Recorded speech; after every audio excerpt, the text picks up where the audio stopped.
الحمد لله نحمده ونستعينه ونستغفره ونؤمن به ونتوكل عليه ونعوذ بالله من شرور أنفسنا ومن سيئات أعمالنا من يهده الله فلا مضل له ومن يضلله فلا هادي له ونشهد أن لا إله إلا الله وحده لا شريك له ونشهد أن سيدنا وحبيبنا وشفيعنا وسندنا ورحمتنا ومولانا محمدا عبده ورسوله. أما بعد فأعوذ بالله من الشيطان الرجيم. بسم الله الرحمن الرحيم. اقرأ باسم ربك الذي خلق الإنسان من علق. اقرأ وربك الأكرم الذي علم بالقلم علم الإنسان ما لم يعلم. قال رسول الله صلى الله عليه وسلم خيركم من تعلم القرآن وعلمه. إن الله وملائكته يصلون على النبي يا أيها الذين آمنوا صلوا عليه وسلموا تسليما. درود شريف وايه. اللهم صل على سيدنا محمد وعلى آل سيدنا محمد بعدد كل داء ودواء وبارك وسلم. اللهم صل على سيدنا محمد وعلى آل سيدنا محمد صلاة دائمة مقبولة تؤدي بها عنا حقه العظيم. صدق الله العظيم. الحمد لله ثم الحمد لله. الله رب العالمین دی ما ته د صحیح وینا او د صحیح عمل کولو توفیق او الله رب العالمین دی تاسو ناستو ټول اوریدونکو ته د صحیح اوریدو او د صحیح عمل کولو توفیق در نصیب. زما عزتمندو ما ستاسو مخکې د قرآن عظیم یو څو آیاتونو د نبی کریم صلی الله علیه وسلم د احادیث مبارکو نیو احادیث مبارک اولستو. پیغمبر علیہ الصلاة والسلام فرمائی خیرکم من تعلم القرآن وعلمه. وی بتاسو کی اغا سوک بہترین دی چاگا بخبل باند قرآن زدکی و بیبل تہائی. پیغمبر علیہ الصلاة والسلام فرمائی وی بتاسو کی بہترین انسان اغا دے، بہترین کس اغا دے، بہترین اغا سوکتی چاگا بخبل باند قرآن زدکی او بیائی بل تہائی. پیغمبر علیہ السلام دا اون فرمائل چی پتاسو کی بہترین آغا کس چی آغا جاگیدار دے و سرمایہ دار دے و مالدار دے. صحابہ رضوان اللہ مجمعین دیر غریبانانو و اغوی دا قرآن سر محبتو، اغوی دا نبی کریم صلی اللہ علیہ وسلم سر محبتو او قرآن مبارک باندے پلی منگولی ہاہی کڑے وے. اللہ رب العالمین دنیا و آخرت دوانو کی ودلول. رونا دا کم محفل تے دے دا قرآن محفل دے. دا کم پروگرام چھے دے تاسو ورکی ناس تیے دا قرآن عظیم پروگرام دے. نو قرآن عظیم کتاب دا دے اللہ یو بہترین مبارک کتاب دے. دیتا کلام اللہ ویلی کی گی او نور چھ سونا کلامون دے. قرآن عظیم کتاب چھ اللہ رب العالمین نازل کا طول کتابنا منسوخ شو. قرآن مبارک احکام ترد قیامت پوری بوی پدغی باندے با موتاسو باندے عمل کو قرآن عظیم کتاب باندے. او بیابا دا انسان اولاد اشی اغلویگی نو دا قرآن تربیت پورتور کوئی. کم انسان چی خپل بچی تا دا دین دا قرآن تربیت ورکو بیا با دغا معشوم دا دغی معاشره دا فارا و بیا دا خو سوچ پکی. او دا جان قاری سے دغا دا مدرسہ دا تمام طالبان پکی دا کال پکال دستر بندے کی گی فارغی گی. نو دا یو صدقی جیاریہ دا قاری سے بسبا پا قبر کی شاگردان بدلتوی. نو چی موتاسو خپل اولاد تا دا قرآن تعلیم ورکو. حضرت شیخ سے فرمائلو چی انسان پا دی دنیا کی دا زندگی ضرورت دیر دے او یو څو څیزونه دي چې دا د انسان زندگی بغیر د دینه ناممکنه د دینه بغیر نه تیریږي. یو په هغې کې د انسان خېټه ده، معده ده چې دا مړه وي، او بل په هغې کې انسان بدن دی چې دا په جامه باندې پټ وي، او بل په هغې کې د انسان د سر سوري دی چې انسان د سر سوري وي. معده ده، خېټه ده چې دام برابر وي. ځکه دا پلاران او ما تاسو د دغې بچو دپاره لګیا یو که نه، نه حرامو ته ګورو نه حلالو ته ګورو او روړو بچو له. نو د انسان د زندګۍ د تیرولو دپاره الله رب العالمین هر انسان له معده او خېټه ورکړې ده، او دا شانتي بدن ورکړی دی چې دا په جامه باندې پټ وي، او دا شان انسان به زندگی تیری چې د سر سوري وي. نو دا درې څیزونه د انسان د زندګۍ دپاره ډېر ضروري دي. نو دا درې څیزونه الله رب العالمین په دغه دین کې الله رب العالمین ورکوي. علماء کرامو ته وګورئ که نه، سپینې جامې، سپین پټکې، لاس کې تسبیح او څه کار روزګار هم نه وي. دا د عظیم کتاب برکت، او دا شانتي بیا قسمه قسم خوراکونه، دا د قرآن عظیم کتاب برکت، او دا شانتي د سر سوري ښکلې مدرسه کې ناست وي. مونږ یو کوټه جوړو نو 2-3 کال کې برابر شي، او ښکلې مدرسه کې ناست وي، یخې اوبه ګرمې اوبه مزیدار میلاویږي. دا د قرآن عظیم برکت. نو که انسان د قرآن سره تعلق پیدا کړ، دنیا او آخرت دواړه به هسته شي. که انسان د قرآن نه لرې شو، د علماو نه لرې شو، نو آخرت کې او دنیا کې دواړو کې به څه وي؟ حقیر به شي. نو چې مو تاسو د قرآن عظیم کتاب سره څوکو محبت پیدا کړو.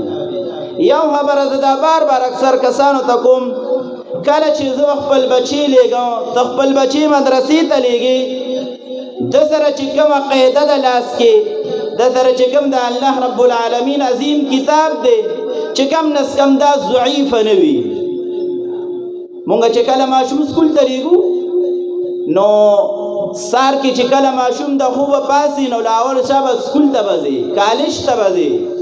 نو څوکو پاکې کو، پاکې جامې استري کړې والا ورکو، پاک پالش کړي بوټان، جورابې، دا شان یونیفارم د سکول، دا شان د هغې سره نور لوازمات، او بیا څوکو بسته ورته غاړې ته ور واچو او سلام علیکم کې سکول ته ځي. او بیا سکول ته پسې بوځو، پیاده ځي؟ نه، پیاده نه ځي. سکول ته هغه پسې ځي، هغه په موټرسایکل چینچی کې او ګاډي کې ځي. خو چې کله مدرسې ته راځي یا مدرسې ته مونږ ماشوم لیږو، نو بیا دغې نه کوو، نه د هغه د قاعدې او د قرآن د ضعیف کېدو لحاظ ساتو، او نه د هغه د تلو څه لحاظ ساتو چې یاره ناوخته دې کړه. اکثر جومات ته کس رانځي، قاري صاحب دا کس مې پکار دی. نو دا خو سکول ته هم تللی و که نه، ستا سکول کې نو پکار و، جومات ته چې د الله عظیم کتاب ته ناست دی او قرآن یادوي، نو ته رالې پکار دی شو. نو رونو خامخا لحاظ ساتل د خپل اولاد دغه دی کې پکار دی چې مونږ یې د دنیاوي تعلیم دپاره څنګه لیږو، په کومه طریقې لیږو، او چې کله مدرسې ته راځي په کومه طریقې را لیږو، او چې کله په سکول کې فیس برابر شي، میاش برابر شي که نه، نو څوکو پاڼه ورله هلته ورکي، دومره فیس دی، 1000 روپۍ، 2000 روپۍ، 1500 فیس دی. نو هغه چې کله سکول د کور ته ماشوم راشي، بابا نن فیس غواړي، نو فیس څه وي؟ مکمل پیسې وله ورکو. او چې کله د قاري صاحب فیس وي 100 وي یا 200 روپۍ وي، مړه ګوره صبر وکړه. دغه مونږ د الله رب العالمین د کتاب سره محبت. رونو قاري صاحب ته هم ادار پیسې ورکوه، دا ستا د دنیا او د آخرت دواړو پیدا ده. دغه د عظیم کتاب باندې 10 100 روپۍ 200 روپۍ دارو کې نه دي، امداد ورسره ډېر کوه. کله را کله راځه د خپل بچي لږ ګورم، د خپل بچي لږ ګوره د قاري صاحب په خوا کې، او قاری صاحب نه تپوس هم کوه چې زما دا بچی څنګه دی. کله کله تم ته تپوس کوه په کور کې چې بچی سکول ته خو تللی وي، ته سکول تپوس مې ده نه وکړو، خو مدرسې ته تللی وي که نه وي تللی، دا تپوس دې هم کوه. اوس وروڼو دغه حافظ جوړ شو، د ده نوم بصیرګل دی، خو اوس به ورته خلک څه وایي؟ قاري صاحب به وایي. اوس به ورته خلک څه وایي؟ حافظ صاحب به وایي. دا ولې د ده دا نوم بدل شو؟ دا د قرآن سره واسطه راله، دی د الله د ښکلي عظیم کتاب سره واسطه راله. نو الله رب العالمین په انسانان باندې ډېر زیات مهربانه دی، پر خپلو بندګانو د اویاو میاندو نه زیات مهربانه دی.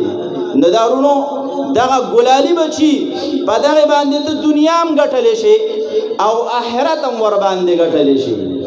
دغه بچي چې کله رالویږي او تا ورته د قرآن تعلیم ورکو، نو دنیا کې به هم ته یادېږي دا د قاري صاحب پلار دی، دا د داود قاري صاحب پلار دی، پوه شولې که نه؟ بیا به دا د مولي صاحب پلار دی. الله رب العالمین په دې انسان باندې دومره مهربانه دی. نو چې ما تاسو د قرآن سره واسطه راشي وروڼو، قرآن په خپل هم نه دی ویلی، په خپل هم شروع کا، او په خپل دې نه دی ویلی، په خپل اولاد باندې قرآن شروع کا، قیده ور باندې شروع کا، ناظره ور باندې وکا، او حفظ دی کېنوه.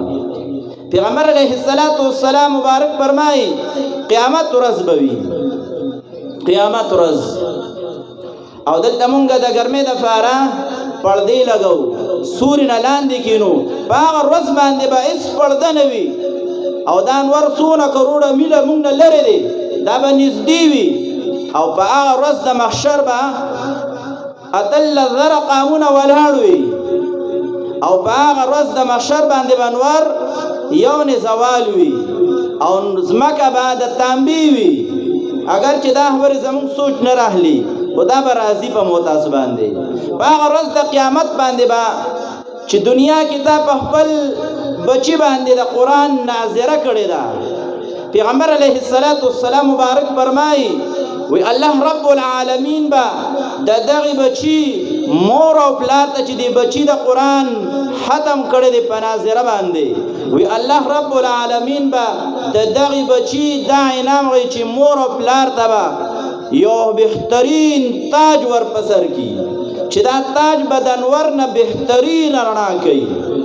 بیا لږ مخکې چې بچي لاړ شي او دا شانتې حفظ وکړي، نو پیغمبر علیه السلام مبارک فرمایي وی الله جل جلاله به دغه بچي چې د دنیا کې د قرآن سره مینه کړې ده او حفظ یې کړی دی او حافظ دی، او د قرآن حلال او حلال دی ګڼلی دی، حلال یې حلال ګڼلی دی او حرام یې حرام ګڼلی دی، او په قرآن باندې عمل کړی دی، نو دا حافظ د قرآن باندې قیامت کی با اللہ رب العالمین دا اللہ پا حضور کی با دا انسان حافظ دا لسو کسانو شفارس کئی، آغا کسانو شفارس پا کئی چه اغوی باندے اللہ رب العالمین جہنم واجب کری وی، جہنم لو پیسلا ور باندے شوی وی، خو اللہ رب العالمین با دا بچی دا حافظ تا دا ٹار دی ور کری وی چه دے برازی او دا اللہ رب العالمین پا دربار کے بورے گی، اللہ دا متر دے، اللہ دا می ماما میں، اللہ دا می دار دا می دارے دا باندے دا جہنم پیسلا شوی دا، اللہ زی شفارس کوما اللہ تی معاف کا، بس اللہ رب العالمین بسو کی وی دا شفارس قبول دے، دا پا محبان سکا و جنت تا دا. او چکل لک مزید با لارش پا خپل اولاد باندې مزید علم اوکی، او دا عالم شي با عمل عالم شي پا خپل علم باندې عمل کئی، او دا انسان وفات شي دا عالم قیامت پرس باندې با الله جل جلاله دا عالم تا او دا علماء تا با الله رب العالمین اوئی دے شفارس کوئی ستاسو شفارس قبول لے، دا چاچی شفارس کوئی پا دی مجمع کی ستاسو شفارس قبول دی علماء تبا اللہ ہوئی. نو کتابونو کی رازی وی دا علماء با دمرا کسان زان سر جنت تبوزی لکه دا اسمان ستوری، دا اسمان ستوری سوک نش اسمارلی پیشوری کن خو کم بخت بم پکیوی. یو واقعا رازی دا غویم بیا مشران ناس تی، اشرف علي تھانوی رحمت الله علیه په خپل خطبات کې یو واقعا لیکلی ده. دا د قرآن د محبت کون کې چې څوک د قرآن سره محبت کوي، څوک د قرآن د خادم سره محبت کوي، څوک د قرآن د عالم او د قاری سره محبت کوي، ناوی یو واقعا لیکلی ده. واقعا دا یو کندهله کې طلبه اوسېدل، طالبان د قرآن حافظان، هغوی علم کو. یو بابا هغه به وله ډوډۍ چې وغیره راوړله. یو وخت پې ناوخته شوی دی، ماښام ټیم دی او ناوخته شوی دی. بابا داسې بار د کمرې نه را روان د طالبان یو بل کې خبرې کوي لکه زموږ غویې رانغی. اوس دا د دې بابا د دې غوږونو ته دا خبره ورسېدله چې یاره دا خو زه د خو دوی خدمت کومه او دوی ما ته په بده نظر باندې ګوري، یعنې په بد نوم باندې یاد کړم. نو خفه شو، به ډوډۍ خو سره لاس کې وایي یسې بېرته یې راکور ته نه خورم په دې طالبانو ډوډۍ. طالبان خو یې چې یاره بس ماسخوتن مونځ شوي ده، بابا کور کې مونځ کړی دی، اوده شوی دی. چې اوده شوی دی بابا قیامت ویني، قیامت ورځ ویني. او الله رب العالمین فیصله وکړله چې دا علما تاسو ځئ جنت ته. یو عالم پکې وایي که زموږ غوایي هغه دی پاتې هلته هم پکې دغه دی اواز ورته کوي زموږ غوایي پاتې. اوس الله رب العالمین دې بابا ته دا خدمت صله وله چې ګورې ته د طالبانو خدمت کې، خو دا د خدمت دا اصلي طالب الله رب العالمین په دې باندې څه درکوي، په دغه خدمت باندې به تعالی الله رب العالمین درکوي څه. بس بابا چې دا ولیدل چې یاره قیامت کې ورځ ده، فیصله ده جنت شوی ده، او ما ته بیا هم آواز وشو، عالم راته آواز وکړو، د قرآن حافظ راته آواز وکړو چې راځه جنت ته ځو. نو بس چې څنګه راپاسې د پاو ورنې راپاسېدله، وی اله بس هر څه تیاروه، طالبان اوږې اوده شوي دي. بس څه دې راپاسې د هر څه برابر کړل، طالبانو ته یې ور وویل وی د نن نه بعد چې ما تاسو هر نوم وایې واقع ورته بیان کړي چې دغه شان خوب مې ولیدل. نورونو دا طلباو سره علماو سره په ناسته کې ډېره لویه پیده ده، علماو سره مرګتیا کې ډېره پیده ده. الله رب العالمین په قیامت ورځ باندې د یو انسان د بهنې ذریعه لټوي، الله به یې راوغواړي، وی عالم وینا، وی د عالم مرګري وینا، عالم سره چته ناست دی چې روټۍ دې کړي دي وینا، وی د عالم د مرګري سره د مرګتیا کړې ده، اوس د عالم مرګري د هغه سره د مرګتیا کړې ده، وی او د عالم مرګري او د هغه مرګرو ما سره مرګتیا، وی زه د هغه په واسطه مې وبهلي. رونو د علماو سره په ناسته کې، د دوی سره پتلو کې، دوی سره په ګرځېدو کې ډېره پیدا ده، ډېره پیدا ده. رونو خبره راډې شوله، مشران ناست دي، بېدبي رانه شوي، دا بېدبي معافي غواړم، دغه څو خبرې ماتې ګوډرې ستاسو مخکې وکړلې. دغه بچي د قاري صاحب داود جان قاري صاحب مدرسې ته راغې، جامې ورته پاکې ورکوئ، ټوپۍ ورته پاکه ورکوئ، او دا شانتي پوزه ورله پاکوئ، پېښولې پاک صفای را لېږئ، پېښولې کومه قاعده چې د سره لاس کې ده، کم نس کم چې دې ته خو مونږ څه کولي، کانټي خو اچولي که نه، د سکول کتابونو ته مونږ ګتې اچولي وي که جلد اچولي وي که نه، هغه د څه دپاره چې محفوظ وي. دا شانده خو د الله رب العالمین ښکلی عظیم کتاب دی. او د دې سکولو د دنیاوي سبق او د آخرت د سبق دی کې یو فرق بل دی. که ستاسو خیال کېږي دا ماشوم چې کله سکول ته ځي نو دې دا بسته شاته اچوي، د دې مطلب دا دی چې دا به دنیا کې پاتې کېږي، ختمېږي به. او چې کله مدرسې ته ماشوم راځي نو د خپل سپاره په دې ګس لاس کې د زړه پورې نویلې وي، دا قرآن او دا کتابونه دا د په لاس کې مخې ته نویلې وي، نو د دې دا مطلب دی چې دا به د ده نه مخکې قبر ته ځي. نو که مو تاسو په خپل اولاد باندې بچو باندې صحیح تربیت وکړو، بیا به دا د معاشرې صحیح افراد به جوړېږي، دوی که بیا اخلاق راځي، دوی که بیا ادب راځي، دا بیا ادبناک وي. او که د دوی مونږ خیال ونه ساتو او په موبایل او ګانو بجانو کې دا اخته شول، دا په ګیمونو کې اخته شول، او ته یې لحاظ ونه ساته، تم ناست دی تا سره موبایل دی ګورې، او بچې ناست دی هغه سره موبایل دی ګوري، نو فرق ختم شو. بیا به تا ته دا بچې درښایي، ته نه پوهېږې، دا به درته وایي ته نه پوهېږې، پیښ کنه نورونو د خپل ګلالو بچو ډیر خیال کوي ډیر زیات لحاظ کوي د دیم لحاظ ساته چې دا ولې نا وخت راځي د دیم لحاظ ساته چې د بچ کم ځای کې کینی ته چې د سکول راشي کم خواږي پیښ کنه دا چې د اوس په دیره کې اوساته ستاسو بیا ادب کوي ستاسو بیا احترام کوي ستاسو بیا قدر کوي تاسو بیا کټ کې زیدر کوي ستاسو پهلوان د بیا خپل سر نکو منځي ستاسو پهلوان د چې کمدی پټه ګناه کوي لپاره سره سوارک سر کوي بیا ودا دې نه استعمالي خو چې تا خیال اوسط بیا باندې کوي او چې کله تا خیال اون نه ساتو بیا ودا بچی ستا پار سکی کوي دا مخ روز کې تاسو لیدل کنه یو کس راځي او مور مولي پلار مولي دا د دقه وجه ده چې نو ته پلار سره تو خو دې نه ته مور نه کوم مور او پلار ته دی بچو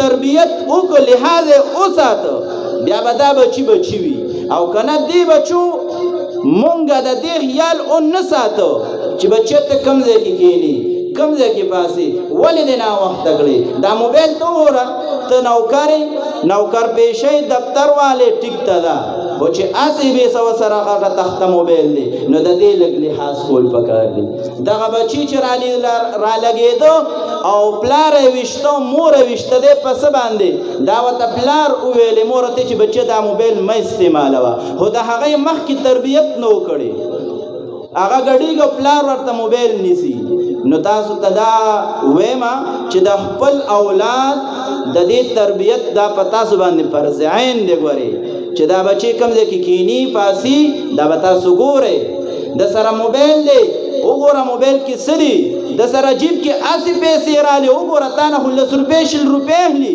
وګوره دا پیسې ته پوښتنه کوم چې دا دومره پیسې چرته وي غلا خو دې نه دا کړي بل څه خو دې نه دی کړي زمونږه د دغه نوجوان په ذهن کې دا خبره ده پیش ویل کنه دا ار نوجوان په ذهن کې دا خبره ده چې ر د سره هدا گاډي دي زس چلو کم چې ما سره گاډي راشي د سره هدا آیفون موبایل دی زس چلو کم چې ما سره آیفون موبایل دی د دې گاډي دا شیشې سپینې دي زبردست گاډي پیدا کوم چې تور شیشو والا وي دا ذهن به بیا د کله جوړیږي چې تی فکر نه کوي خو چې کله ته د آخرت فکر وکړو د مدرسې فکر وکړو پیش ولې نو بیا به دا سوي بیا به دا سود د په دماغ کې نه راځي چې کله تا د مدرسې د آخرت فکر وکړو بیا به دې مزید مخ کې دي ستاب احترام کوي ستاب قدر کوي ستاب ادب کوي د مور به قدر کوي د مور به ادب کوي د نیکه به قدر کوي ادب به کوي د مشر به قدر کوي ادب به کوي او چې دانی بیا به سم نوي نو د خپل بچو ډېر تربیت کوي پیښ ولیکنه واخر